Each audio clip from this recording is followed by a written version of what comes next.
Shalom dan selamat pagi. Kami dari kelompok 2 akan mempresentasikan hasil diskusi kami, yaitu anggota kelompok saya sendiri dan Hartanto. Praktik demokrasi dan hak asasi manusia. Pendahuluan. Hak asasi manusia atau biasa disingkat HAM merupakan hak yang dimiliki oleh setiap orang sebagai manusia, makhluk ciptaan Allah. Hak yang paling mendasar adalah hak untuk hidup. Hanyalah Tuhanlah pemberi kehidupan, dan Dia jugalah yang berhak mengambil kehidupan itu. Demokrasi merupakan sistem pemerintahan yang paling populer pada masa kini, di mana kekuasaan berada di tangan rakyat dan bukan di raja atau kaisar. Pemerintahan demokratis baru mulai muncul pada abad ke-18. Saat itu, para filsuf sepakat bahwa rakyat dapat membuat keputusan-keputusan yang bertanggung jawab terkait dengan hal-hal yang berbau politik. Keputusan ini antara lain berbentuk kebebasan rakyat untuk memilih siapa wakil-wakil yang dipercaya untuk masuk ke dalam pemerintahan. Di balik pemilihan wakil-wakil rakyat ini, ada harapan bahwa wakil akan menjalankan tugasnya dengan baik. Indonesia sendiri merupakan negara yang menganut sistem demokrasi. Sebagai negara yang menganut sistem demokrasi, Indonesia juga mengakui adanya hak asasi manusia atau HAM. Namun dalam perjalanannya, demokrasi di Indonesia tidak berjalan sebagaimana yang diharapkan. Ada masalah-masalah yang terjadi saat praktik demokrasi dan hak asasi manusia berjalan di Indonesia. B. Demokrasi dan hak asasi manusia di Indonesia. Indonesia dibentuk sebagai sebuah negara yang demokratis. Hak asasi manusia diakui di negara Indonesia seperti yang tercantum dalam rumusan Pancasila pada sila kedua, kemanusiaan yang adil dan beradab. Sila keempat, kerakyatan yang dipimpin oleh hikmat kebijaksanaan dalam permusyawaratan perwakilan, dan sila kelima, keadilan sosial bagi seluruh rakyat Indonesia. Hal ini sebenarnya sudah mencakup ayat-ayat yang berkaitan dengan hak asasi manusia yang tertulis dalam Deklarasi Universal Hak Asasi Manusia. Namun sekadar pernyataan bahwa negara Indonesia berdiri di atas dasar negara Pancasila dan dipandu oleh UUD 1945 tidak dengan sendirinya menjamin perwujudan hak asasi manusia. Demokrasi dan HAM tidak dapat terwujud secara otomatis, namun melalui sebuah proses yang panjang dalam pembelajaran, pembiasaan, serta penghayatan. Laporan tahunan tentang praktik hak asasi manusia 2008 yang dikeluarkan oleh Biro Demokrasi, Hak Asasi Manusia dan Perburuhan, Kedutaan Besar Amerika Serikat di Indonesia menyatakan bahwa 1. Kebebasan dasar telah berkembang sejak 1999 dan sepanjang tahun ini pemerintah telah mengambil langkah berarti dalam memajukan hak-hak asasi manusia dan memperkuat demokrasi, termasuk sidang peradilan terbuka dan putusan hukum terhadap 13 anggota marinir sehubungan dengan peristiwa bentrokan Mei 2007 di Alas Logo. 2. Beberapa penuntutan terhadap pejabat tinggi atas dakwaan korupsi, pengakuan dan penerimaan Presiden Yudhoyono terhadap kesimpulan dan rekomendasi dari Komisi Kebenaran dan Persahabatan Indonesia atau Timor Leste bahwa aparat keamanan Indonesia secara kelembagaan bertanggung jawab atas pelanggaran hak asasi manusia di tahun 1999 dan harus menjalani pelatihan peningkatan hak asasi manusia. 3. Mahkamah Agung memperkuat putusan hukuman 20 tahun penjara terhadap Polikarpus Budihari Priyanto atas pembunuhan Munir Said Talib pada tahun 2004. Upaya mewujudkan demokrasi dan HAM di sebuah negara tidaklah semudah membalikan telapak tangan.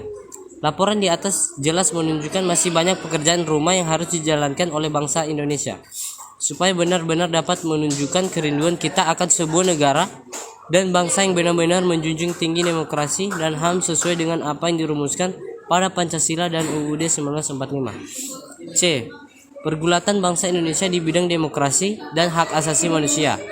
Ketika Undang-Undang Dasar 1945 disusun, muncul perdebatan tentang tempat hak asasi manusia di dalam UUD.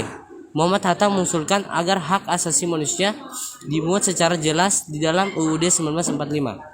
Sementara Supomo yang menganut paham integralistik yang antara lain mengutamakan negara kesatuan menentang hal itu. Menurut Supomo, hak asasi manusia mengutamakan hak-hak individu yang akan mengancam kesatuan bangsa. Akibatnya hak asasi manusia dipandang sebagai musuh yang akan memecah belah bangsa Indonesia. Ketika kekuasaan negara dimutlakan dalam bentuk kekuasaan kepala negara, maka presiden dapat melakukan apa saja, bahkan hingga tindakan-tindakan yang tidak demokratis dan melanggar hak asasi manusia, tanpa dikenal sanksi apapun. Itulah sebabnya kita menemukan berbagai pelanggaran terhadap hak asasi manusia baik di masa Orde Lama, Orde Baru, bahkan hingga Orde Reformasi sekarang ini. Masa Orde Baru yang menggantikan pemerintahan Soekarno dimulai dengan pertumpahan darah. Ratusan ribu orang, bahkan sebagian pihak mengklaim lebih dari 1 juta orang tewas dibunuh tanpa proses peradilan yang jelas. Mereka dibunuh karena dituduh sebagai komunis atau simpatisan komunis. Pertumpahan darah di masa Orde Baru berlanjut terus hingga terjadinya Petrus atau penembakan misterius pada sekitar tahun 1982 sampai 1984. Sekitar 8.000 orang yang dianggap sebagai preman atau kriminal ditembak mati juga tanpa proses peradilan yang jelas. Penembakan misterius atau dikenal dengan sebutan Petrus merupakan kebijakan pemerintah Orde Baru untuk menekan angka kejahatan dengan membunuh para preman. Penangkapan, penghilangan orang, penindasan terhadap kebebasan berpendapat, dan berbagai pelanggaran hak asasi manusia terus terjadi di bawah pemerintahan Orde Baru. Kontrol terhadap pers juga terjadi sangat ketat. Media pemberitaan yang dipandang merugikan pemerintah, khususnya surat kabar dan majalah, dicabut izin terbitnya. Tercatat Harian Indonesia Raja yang sempat terbit kembali pada awal Orde Baru, Pedoman, Sinar Harapan, Kompas, Majalah Ekspres, Majalah Tempo ditutup selama beberapa hari atau bahkan selama-lamanya. Masyarakat banyak hidup dalam kekhawatiran dan ketakutan. Berbagai bidang kegiatan ekonomi juga dikuasai oleh keluarga penguasa. Berbagai persoalan yang terjadi dalam berbagai bidang kehidupan, di mana rakyat cenderung kehilangan hak-haknya, telah memicu gerakan reformasi. Pada akhirnya terjadilah gerakan reformasi yang dirintis oleh para mahasiswa, pemuda, dan berbagai lembaga swadaya masyarakat pada tahun 1997 sampai 1998. Di masa orde reformasi, pelanggaran prinsip-prinsip hak asasi manusia pun masih terjadi. Pada 7 Desember 2004, tokoh perjuangan hak asasi manusia Indonesia, Munir Said Talib, dibunuh dengan racun arsenik oleh sebuah konspirasi yang hingga kini belum terungkap jelas. Tokoh utama dan otaknya diduga hingga kini masih menikmati kebebasan dan tidak tersentuh oleh hukum. D. Menumpuk sikap demokratis sejak dini. Demokratis tidak dapat tumbuh dengan sendirinya dalam diri seseorang, melainkan harus dipupuk atau ditumbuhkan sejak dini. Demokrasi juga dapat dicapai apabila semua pihak yang terlibat harus sepakat bahwa keadilan harus ditegakkan dan kepedulian terhadap sesama mewarnai keputusan yang diambil dan tindakan yang dilakukan. Sejak dini orang tua perlu menerapkan pola asuh yang demokratis, yaitu memberi kesempatan kepada anak untuk menyuarakan pendapat mereka yang mungkin saja berbeda dari pendapat orang tua. Penghargaan terhadap pendapat anak akan memupuk rasa percaya diri anak yang berakibat pada munculnya rasa menghargai orang lain. Baumeister, Campbell, Kruger, dan Fuchs 2003. Berdasarkan berbagai pembahasan di atas, kita dapat melihat bahwa praktik-praktik hak asasi manusia di negara kita memang masih jauh dari yang kita idam-idamkan.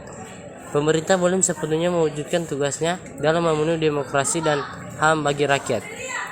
Berbagai pelanggaran hak asasi manusia masih terus terjadi. Apabila di masa perjanjian lama Allah memerintahkan Musa mendirikan kota-kota perlindungan sehingga orang yang tidak bersalah dapat hidup dengan aman, maka di Indonesia hal itu masih jauh dari kenyataan. Banyak orang yang belum dapat menikmati hidup yang aman dengan jaminan pemerintah atas hak-hak asasi mereka. Kita terus berharap suatu saat kelak seluruh rakyat Indonesia akan memperoleh haknya sebagai manusia, makhluk mulia ciptaan Allah. Bagaimana jika seseorang melakukan pelanggaran tanpa sengaja? Dalam kaitannya dengan pelanggaran yang dilakukan secara tidak sengaja, kita bilang 35 ayat 9 sampai 34. Memuat perintah Allah kepada Musa untuk membangun kota-kota perlindungan apabila mereka telah tiba di Kanaan. Tujuan membangun kota tersebut supaya dapat dijadikan tempat tinggal bagi mereka yang secara tidak sengaja telah menghilangkan nyawa seseorang. Kekristenan, demokrasi, dan hak asasi manusia. Meskipun Alkitab tidak berbicara tentang demokrasi dan hak asasi manusia secara eksplisit, tetap kita dapat menemukan di sana-sini konsep-konsep yang merujuk kepada demokrasi dan hak asasi manusia. 4. Allah memberikan perintah kepada Musa untuk membangun kota-kota perlindungan agar orang-orang tidak sengaja menyebabkan kematian orang lain tidak dibalas dengan dibunuh. Ia dapat melarikan diri ke kota-kota perlindungan. 6 kota, 3 di kota sebelah barat Sungai Yordan dan 3 lagi di sebelah timur. Kota-kota itu adalah Kades, Sikem, dan Hebron di sebelah barat, sedangkan Golan, Ramot, di Gilead dan Bezer di sebelah timur.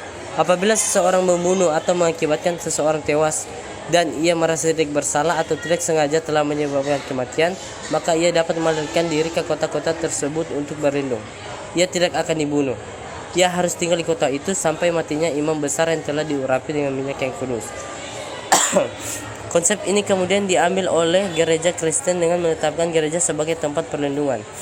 Pada tahun 511 Masehi, dalam konsili Orleans, di hadapan Raja Clovis I, setiap orang yang mencari suaka akan diberikan apabila ia berlindung di sebuah gereja, dalam gedung-gedung lain milik gereja itu atau di rumah uskup. Perlindungan diberikan kepada orang-orang yang dituduh mencuri, membunuh atau berzina.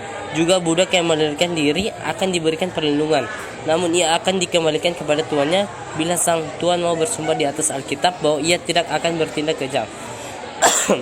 Hak suaka ini kemudian dikukuhkan oleh semua konsili sesudah Orleans. F. Penjelasan bahan Alkitab. Bilangan 35 ayat 9 sampai 34. Musa diperintahkan membangun 6 kota perlindungan. 3 kota harus kamu tentukan di seberang sungai Yordan dan 3 kota harus kamu tentukan di tanah Kanaan. Semuanya di kota-kota perlindungan. Untuk apa kota-kota perlindungan ini didirikan?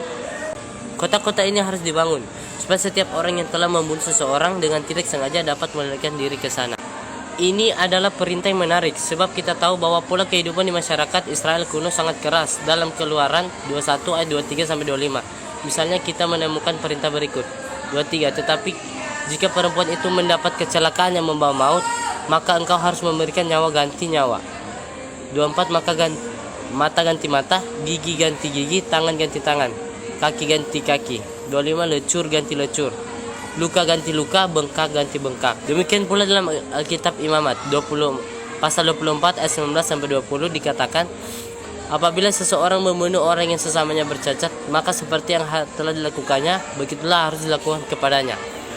Patah ganti patah, mata ganti mata, gigi ganti gigi, seperti dibuatnya orang lain bercacat, begitulah harus dibuat kepadanya. Dari ayat-ayat di atas kita dapat melihat bahwa hukum-hukum Israel didasarkan pada lex talionis atau hukum pembalasan.